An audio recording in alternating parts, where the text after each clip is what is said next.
बहुत सारी चीज़ें होती हैं, जैसे मैं मेडिटेशन की शुरू में ही बोलता हूँ कि आप अपने मन, बुद्धि और संस्कार को शांत करें। अब इसका मतलब क्या है ये आप समझ लीजिए। देखिए, मन को निसंकल्प करना इसलिए ज़रूरी है कि मन के अंदर जो है वो हर पल विचार चलते ही रहते हैं।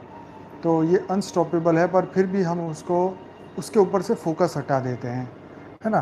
तो जब हम अपना ध्यान हटा देते हैं तो फिर उससे कोई फ़र्क नहीं पड़ता कि अब मन की क्या स्थिति है, मन के अंदर क्या हो रहा है। तो हम अपना फोकस वहाँ से हटाते हैं।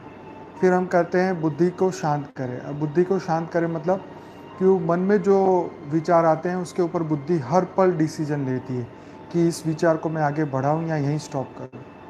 ठीक? और हमें कोई जजमेंट मेडिटेशन के दौरान नहीं लेना है। एकदम फ्रीली हमें मेडिटेशन में आगे बढ़ना होता है।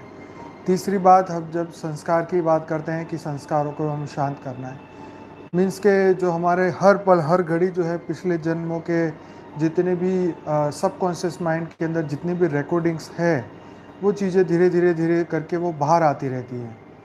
तो वो जो बाहर आती हैं तो वो मन के अंदर नए नए भाव पैदा करती है, नए नए विचार, आइडिया, और ये भौतिक जगत की बातें, या कई बार मेडिटेशन के दौरान भी कई ऐसी चीज़ें होती हैं जो आउट ऑफ बॉडी एक्सपीरियंस जिसे आप कह सकते हैं। तो ये चीज़ों को मतलब हम सबकॉन्शियस माइंड को, अवचेतन मन को हम ये कहते हैं कि ये तीनों को शांत रखें जब भी हम मेडिटेशन रखें तब। तो ये हमारे सजेशंस जो हैं हम अपने सबकॉन्शियस माइंड में डालते हैं।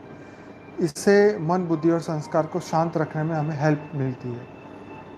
की परम शांति सोचो, बोलो परम शांति। Join us daily for live meditation, 10 p.m. to 11 p.m. on YouTube Live. Subscribe now. Website www.paramshanti.org. Email us anand@paramshanti.org. Like, share, subscribe. Join today. बेहद की